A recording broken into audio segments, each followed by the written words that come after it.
Ah, alors ce qu'on va faire, c'est qu'on va avoir un maximum de son. On va connecter le câble directement sur la test de son, le câble des enceintes. Câble de sortie. Celui que tu branches sur ton téléphone quand tu veux de la musique, c'est celui-là. Et je vais brancher le son. Un petit test son. C'est bon? Test de son, c'est bon. Et dis-moi, Paulo, est-ce que moi je pourrais voir l'audience ou je peux pas voir les gens dans la salle? Non, mais finalement, on a décidé que... Non, je rigole. On va mettre bien sûr l'image de l'ensemble des personnes. Ah, voilà. Magnifique. T'es prêt? Alors... Attends. Paul, ça va pas du tout ça. Bonjour. Allô, Deneri, comment ça va, mon ami? Bien, super Martin. On n'a pas eu la chance de se voir physiquement, mais je suis avec tes équipes et on a une petite surprise pour toi. Est-ce que tu es prêt à accueillir cette petite surprise? Absolument, Deneri. Je m'attends à tout venant de toi. D'accord. Déjà, c'est bien, tu me mets la pression, donc ça c'est super sympa. Est-ce que tu es prêt à prendre une claque monumentale? Allez-y, je suis prêt. T'es prêt? Ok. Bouge pas, t'es bien assis et tout. Génial. Tout le monde debout. On va juste te montrer ce que l'AZ apporte. Juste te montrer comment ils sont en énergie depuis 2 jours et demi. D'accord? Le but, c'est qu'ils puissent se surprendre et qu'ils puissent te surprendre. Toi, petit gars qui est au Québec. Allez chercher votre côté guerrier et guerrière. Ouh, j'entends rien là. Ouh. Attends, faut que je me mette. Est-ce que tu me vois là? C'est bon là ou pas? C'est bon? Oui. Ouais, ok. Pousse-toi un tout petit peu. Ok, tout le monde les bras en l'air. Chut. Silence. Ouh.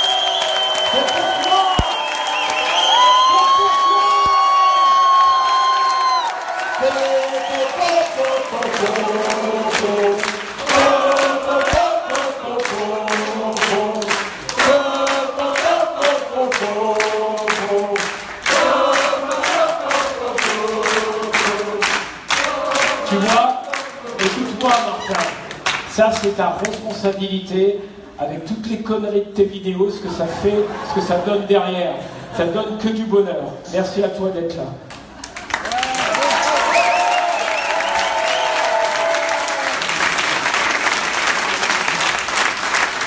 Merci de cette affaire magnifique.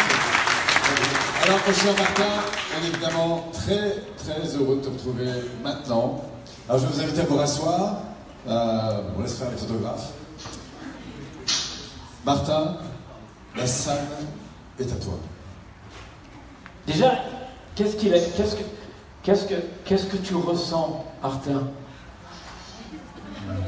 Et oui, chacun son tour, hein, mon gars.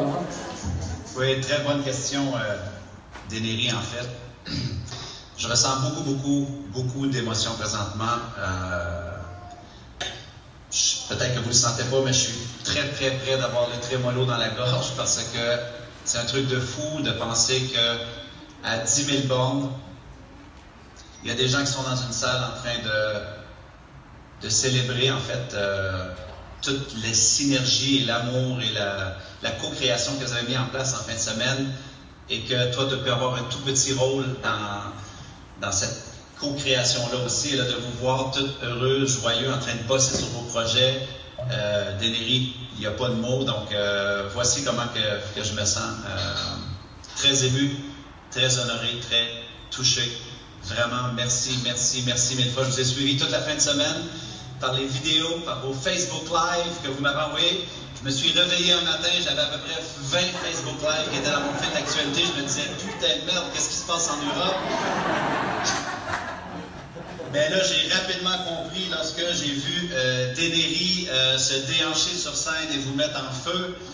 Et par la suite, j'ai été touché vraiment par la générosité. Écoutez, mesdames, messieurs, tous les gens qui sont responsables de ce mastermind groupe-là, en commençant par, évidemment, Paulo Pironet, mon frère, t'es un homme de loyauté, t'es un homme de communauté, t'es un homme de cœur. Et là, j'ai appris en plus, en fin de semaine, que si toi, tu avais l'opportunité de devenir une femme pour 24 heures, c'est certain qu'on ne ferait pas la même chose, toi et moi.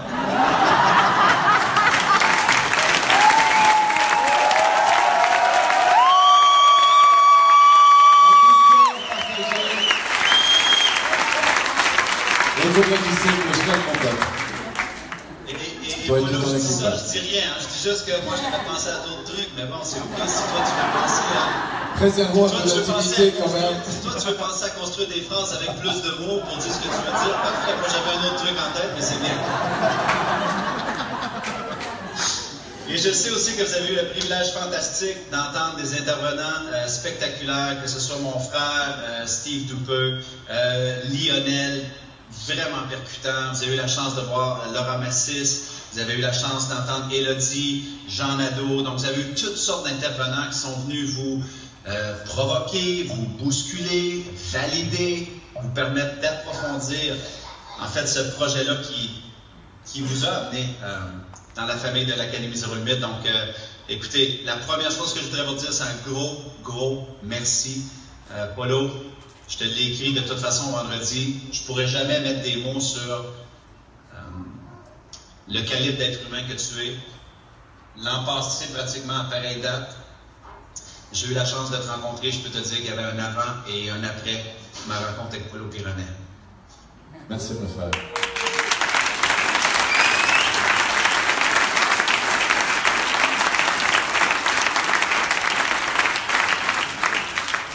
Sache, mon ami, que pour moi, c'est pareil après tant d'années d'accompagnement, de formation, de rencontres. Je l'avais pressenti, mais je l'ai touché tellement fort, cette vibration de cœur qui dépasse tellement ton sens du business qui est aussi exceptionnel. Ben voilà, j'ai juste envie d'honorer ça en fait. J'espère qu'on sera nombreux à le faire. Merci. Merci mon frère.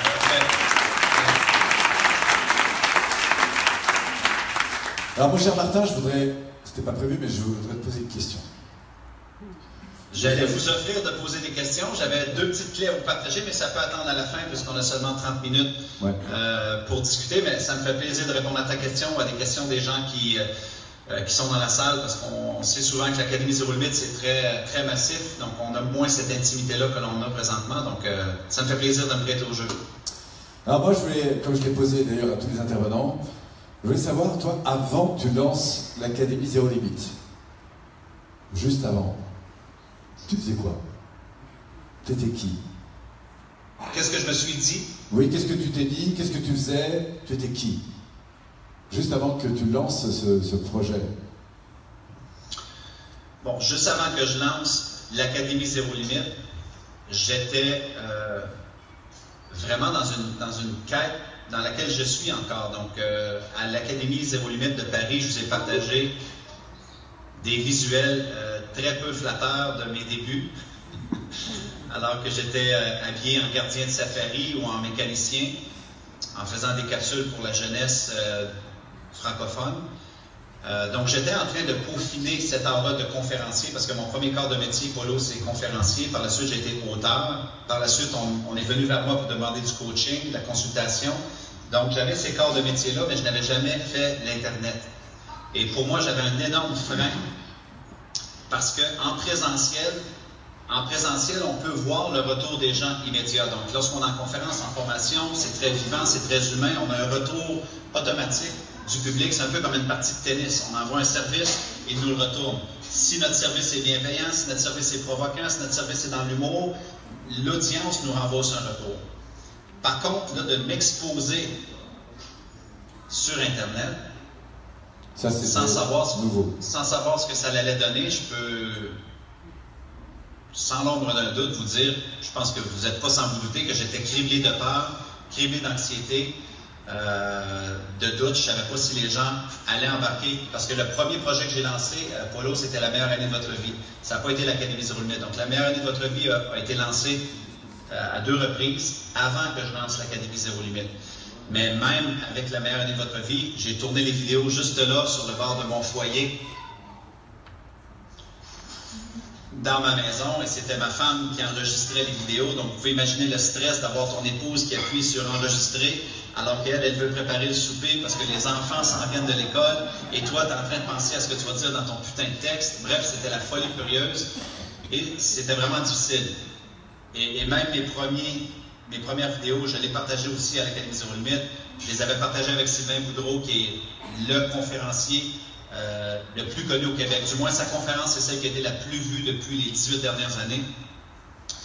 Et c'est un mentor pour moi. Alors, je lui envoie mes premières vidéos. Je lui dis, alors voici les vidéos, Sylvain, que je vais publier demain pour faire la promotion de mon programme La meilleure année de votre vie.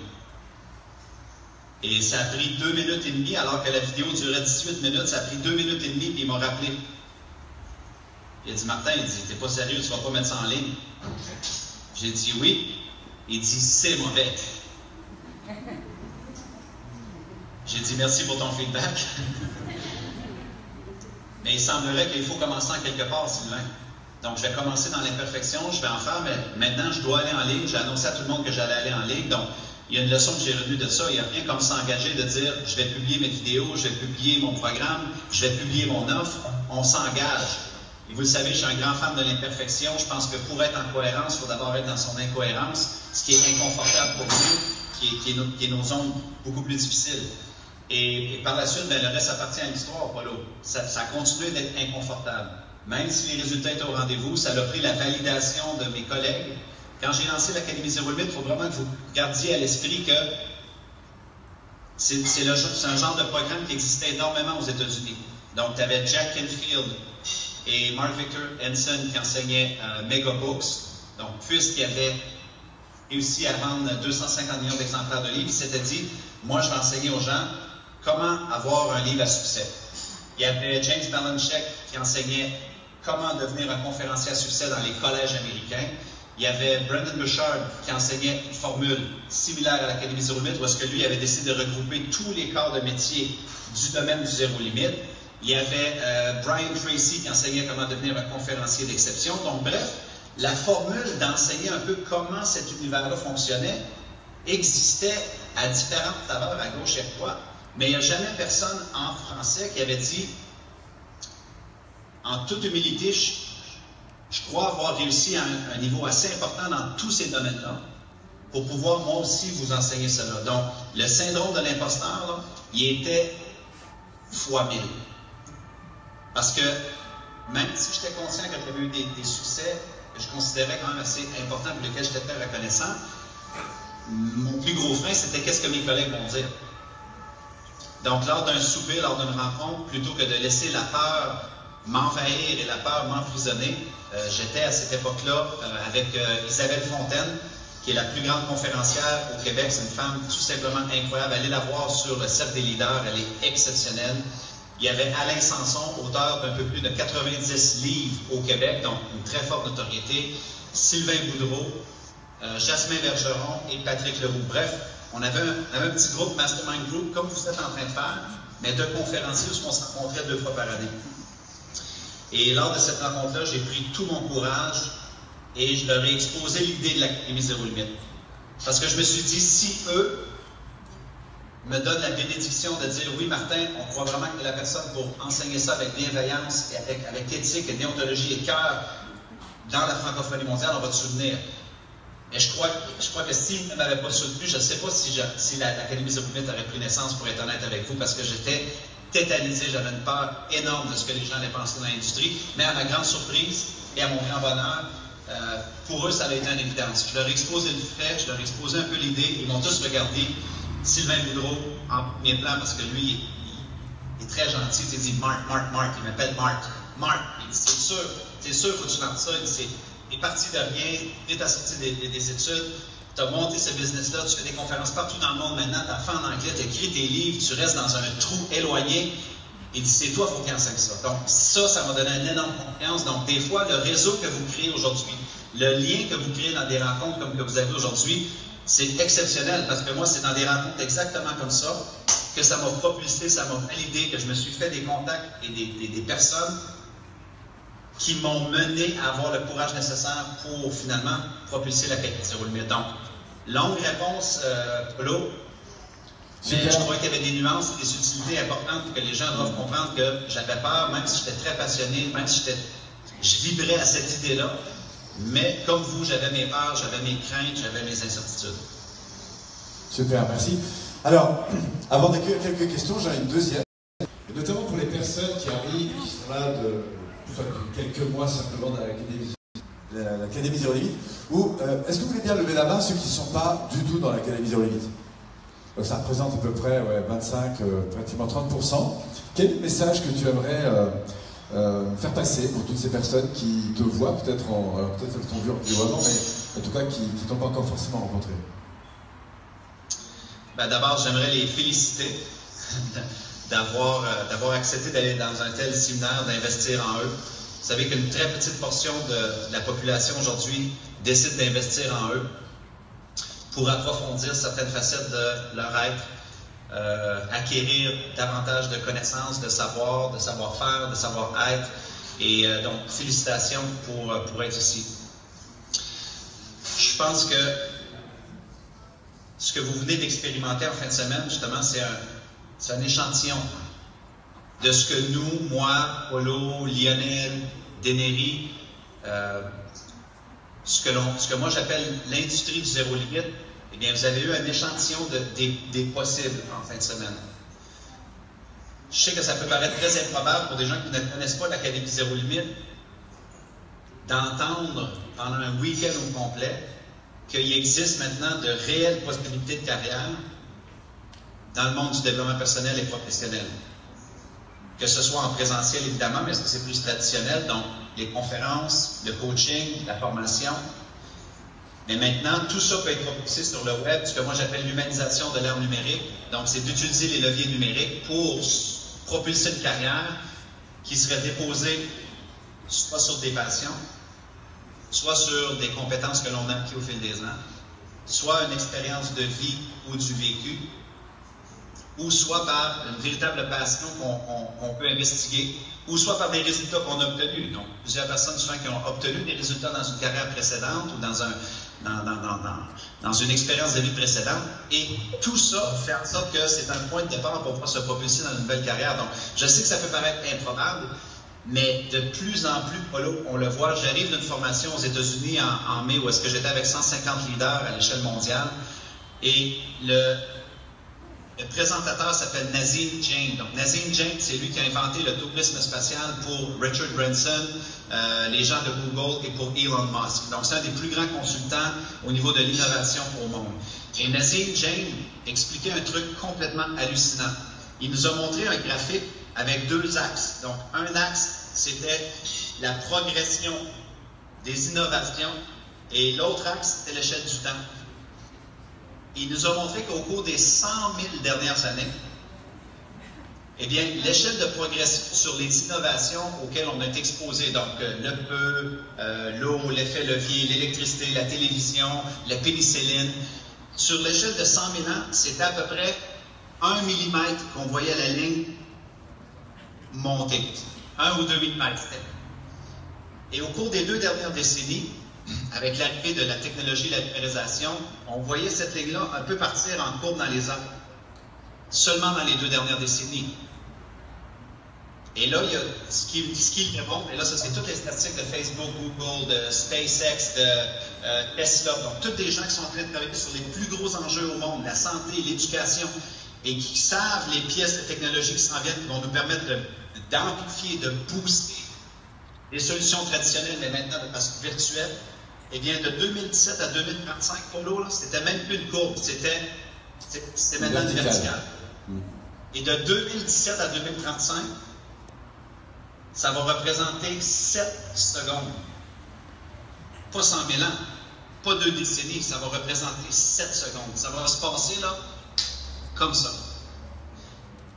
Et après avoir donné plein d'exemples de nouveaux métiers qui vont exister dans plusieurs dans le monde de l'humanisation de l'art numérique, donc des gens qui vont devenir des prestataires, des consultants, des coachs, des accompagnateurs, des gens qui vont proposer des produits ou des solutions sur le web, eh bien, il nous a démontré une étude qui a été réalisée par l'Université Oxford qui dénote 47%.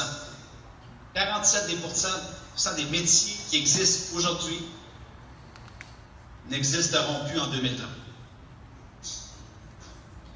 Donc, quels seront ces métiers? Ce sont tous ces métiers en émergence dont on a parlé en fin de semaine avec le mastermind PPI à Z et ce que l'Académie Zéro Limite promouvoit. Donc, il y a une raison pourquoi vous êtes venu dans cette salle-là, c'est parce que vous êtes interpellé par l'humain.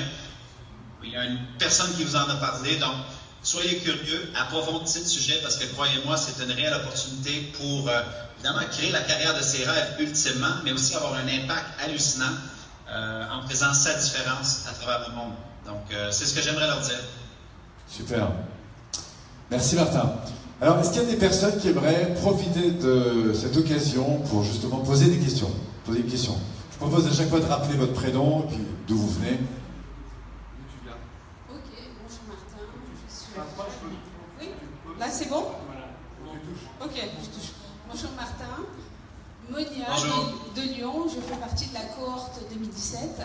Alors moi, la question que j'aimerais te poser, c'est quelle est ta définition de la réussite et qu'as-tu mis en place comme compétences, aussi bien en savoir, savoir-faire et savoir-être, pour atteindre cette réussite? OK. Ma définition de la réussite a évolué avec le temps, je vous dirais. Je pense que selon l'âge que l'on a, souvent on a une définition de la réussite au départ qui est teintée de par les valeurs de nos parents ou de par notre environnement. Donc, moi, à l'époque, évidemment, ma définition du succès, ça a été beaucoup d'être reconnu. Ça a été beaucoup de faire beaucoup d'argent, d'être le meilleur. Et avec le temps, je me suis lentement, mais sûrement éloigné de cette vision-là, un peu pour me réapproprier ma définition du succès. Donc, ma définition du succès, aujourd'hui, elle est beaucoup plus près du service. Donc, pour moi, être au service, être dans le don de soi, ce sont pour moi des indicateurs énormes de réussite. Vous savez, il y a plusieurs personnes qui considèrent qu'ils n'ont pas de réussite, mais lorsqu'on leur demande c'est quoi leur définition de la réussite, ils ne sont pas capables nécessairement d'identifier c'est quoi les vecteurs ou les items qui font en sorte qu'ils vont ressentir de la réussite. Ou souvent, la définition de la réussite, elle est tellement loin, elle est tellement haute, elle est tellement au sommet du mont Everest qu'on a l'impression que cet écart-là, on ne l'atteindra jamais et on se diminue, on ne se sent pas assez. Alors, pour moi, ma définition, elle est très accessible. Si Martin Latulippe se lève aujourd'hui et qui est au service et qui est constamment dans le don de toi, automatiquement, j'ai l'impression d'être une personne qui a réussi sa vie. Tu me comprends? Et pour aller vers la deuxième portion de ta question, de dire quelles sont les compétences, le savoir-être, le savoir-faire que j'ai mis en place, eh bien, vous savez cette petite équation-là des actions imparfaites inspirantes que je vous présente sur le portail, que j'ai présenté aussi à l'Académie Zéro Limite, eh bien, pour moi, il y a beaucoup de vérités que j'ai mis en place pour moi qui m'ont permis de me rapprocher de la réussite. Donc, pour moi, j'ai encore une fois la conviction ultime que on doit faire nos passages d'incohérence pour finalement être en cohérence et une cohérence. Donc, il faut être en incohérence avant d'être en cohérence. Donc, les actions imparfaites inspirantes, pour moi, m'ont mené à davantage de réussite. Jean Nadeau vous a parlé qu'à chaque fois qu'il était dans des zones d'inconfort, c'est là qu'il y a eu les plus grands retours. C'est un peu aussi ce que l'on explique avec les actions imparfaites inspirantes. Donc, pour moi, ce qui m'a rapproché de ma réussite, c'est de mettre mon ego de côté et de savoir que mes premières tentatives allaient être extrêmement difficiles, mais que de cela, je devais développer beaucoup d'adaptabilité, pas être sévère avec moi après chaque tentative, de me dire « Oh merde, je ne serai jamais bon, lui est meilleur que moi, elle est meilleure que moi, lui a déjà son blog, lui est déjà bon, lui est déjà éloquent. » Bref, non, de me dire « Est-ce que je peux m'adapter à chaque tentative le plus rapidement possible? » Et avec cela, je développe de l'expérience. en développant de l'expérience, je développe quoi? De la compétence. Et en développant de la compétence, eh bien, je développe de la confiance. Et avec de la confiance, j'atteins ma réussite. Donc, mais je te dirais ultimement que cette équation-là est importante, mais le mot qui, selon moi, pourrait revenir en tête d'un des savoir-faire qui m'a le plus aidé à avoir du succès, je vais t'en nommer deux. Numéro 1, l'écoute. Donc, d'être capable d'écouter mes étudiants, d'être capable d'écouter mes mentors, d'être capable d'écouter les gens qui me donnent du feedback. Vous avez reçu Laura Massis, qui fait une intervention et un entretien exceptionnel avec Polo. J'ai commencé à faire mes entrevues en anglais. Et rapidement, j'ai envoyé l'entrevue à Laura pour dire « Laura, est-ce que tu pourrais me donner du feedback sur mon entrevue en anglais? Je veux m'améliorer. » Ben, ça demande de l'humilité, ça demande aussi d'être coachable, ça demande d'être ouvert, ça demande d'être à l'écoute. Et rapidement, à l'intérieur d'un coaching de 10-15 minutes, Laura m'a fait découvrir que mes questions étaient beaucoup trop longues. Que je devais apprendre à avoir l'art d'être beaucoup plus concis dans mes questions. Il m'a donné 2-3 trucs pour m'aider. Donc, l'écoute m'a aidé énormément à me rapprocher de la réussite. Et la deuxième, c'est l'adaptabilité. Je crois qu'il n'y a rien de défini dans l'économie d'aujourd'hui. Il n'y a rien d'acquis. Tout est en mouvement, tout bouge, tout est en mouvement. C'est le plus qu'on peut être dans l'adaptabilité par rapport à nos échecs, par rapport à un imprévu, par rapport à l'inconnu, par rapport à l'incertain, par rapport à un blog qui ne fonctionne pas, par rapport à une vidéo qui n'a pas eu assez de vues, par rapport à une erreur qu'on a faite dans une vidéo. On s'en fout. Il faut être capable de s'adapter constamment, ou sinon, on devient non pertinent dans l'économie d'aujourd'hui. Donc, plus qu'on est dans l'adaptabilité, plus qu'on est dans l'idée de se rapprocher de cette vision-là de la réussite que l'on a, selon moi. Donc, voilà ma réponse. J'espère que ça t'aide et que ça t'apporte de la part. Super, merci Martin pour cette longue réponse. Nous avons Sylvain qui vient du côté de chez toi, mon ami, et qui aimerait aussi te poser une question. Salut, coach. Sylvain, Ah, c'est Sylvain? Ah, ok, parfait. Je te voyais pas. Ah, on ne voit pas avec l'écran, probablement. Non, ben, je sais pas. Écoute. J'aurais dû reconnaître le chapeau. Martin, une fois, on a eu une discussion. Tu m'as parlé de la peur. Je t'avais posé la question au niveau de l'imposteur. Je ne sais pas si tu te rappelles. Je me sentais un imposteur. J'étais un coach sportif. Puis tu m'avais fait un bon discours sur le coaching des affaires. Depuis ce temps-là, je suis en train de monter. En fin de semaine, j'ai entendu beaucoup le mot peur. J'aimerais t'entendre parler justement à ces gens-là qui ont des peurs. Parce que je pense que les outils que tu vas leur donner pour le mot peur est encore plus puissant. Puis je pense que ça va bien résumer ce qu'on a fait en fin de semaine. Donc, ma question est, quelle est ton interprétation du mot peur?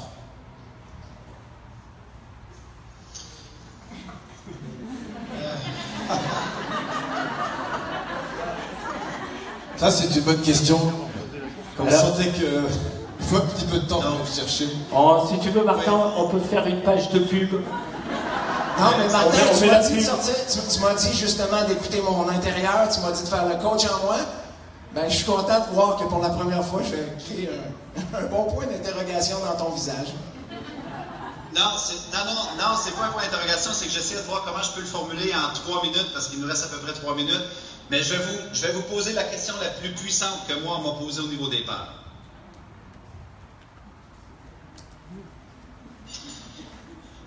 Quel gain avez-vous? Quel bénéfice avez-vous à continuer de nourrir vos peurs? Parce que la réalité, c'est qu'il y en a des gains. Et pourquoi je vous mentionne ça? C'est parce que la peur, oui, on va le mentionner souvent, mais vous devez comprendre que la peur, à un moment donné, ça devient une putain de béquille. Ça devient une excuse. Ah, j'ai peur. Oui, je vais très bien, mais j'ai peur. Oui, je veux faire un truc, mais j'ai peur. Le gain que tu as à continuer à te servir cette merde-là constamment pour le reste de ta vie, c'est que tu demeures confortable. Tu demeures dans... Tu ne t'exposes pas. Tu ne te mets pas exposé à l'œil de la critique, du jugement. Tu es certain que ta famille va pas te dire « T'es fou, tu rêves en couleur, ça ne marchera jamais. » Et c'est quand tu vas faire de l'argent avec ton truc à la con du zéro limite. Tu es certain de ne pas t'exposer en continuant de nourrir ta peur. Donc, c'est un gain psychologique énorme. Et souvent, la peur, ça fait ça aussi. Il faut bien comprendre que la peur, elle est réelle. La peur, elle est réelle. J'imagine, même si la peur est une construction mentale très souvent, eh bien, le sentiment, il est très réel. Lorsque moi, je m'apprête à aller faire une conférence devant une grande organisation pour laquelle je peux percevoir que l'enjeu est plus grand, eh bien, je suis en train de me faire une construction mentale qui est plus gros du défi, donc mon rythme cardiaque accélère. Je me commence à créer des scénarios que les choses pourraient mal tourner. Mais qui est le créateur de ce scénario-là? On est le créateur de nos scénarios de peur. Moi, je vous dis, oui, on peut ressentir la peur, mais en fin de compte, il faut attaquer la peur. Il faut certainement se poser la question de se dire, est-ce que je suis en train de nourrir cette peur-là simplement pour demeurer confortable et demeurer complaisant, ne pas m'exposer? Je disais dernièrement dans un webinaire que j'ai fait avec les gens de l'Académie Zéro Limite, il faut démarrer où est-ce que l'on est, guys. Il faut démarrer à l'étape de où est-ce que l'on est. Je ne vous demande pas de faire des formations comme Paulo Pironnet dès maintenant. Je ne vous demande pas de faire des entrevues comme Laurent Messis dès maintenant. Je ne vous demande pas de cartonner sur le web maintenant comme certaines personnes le font. Moi, je vous demande de commencer avec les ressources dont vous disposez maintenant. Et malgré la peur, malgré les incertitudes, de commencer à faire votre action imparfaite et inspirante, mais d'être dans l'adaptabilité pour rapidement améliorer votre truc, gagner d'expérience, gagner de compétences et gagner en confiance. Et je leur disais de façon très polie, be fucking resourceful. Ce que ça veut dire, c'est trouver les ressources qui sont à votre disposition. Le nombre de gens que je fais l'Académie Zéro Limite qui disent « Ah, j'aimerais bien commencer à faire des vidéos, mais je t'attends de m'acheter une caméra professionnelle. » What? Un téléphone. J'aimerais bien commencer à faire des vidéos, mais je n'ai pas de micro. What? J'aimerais bien commencer, mais je n'ai pas d'argent pour me faire un site Internet. What?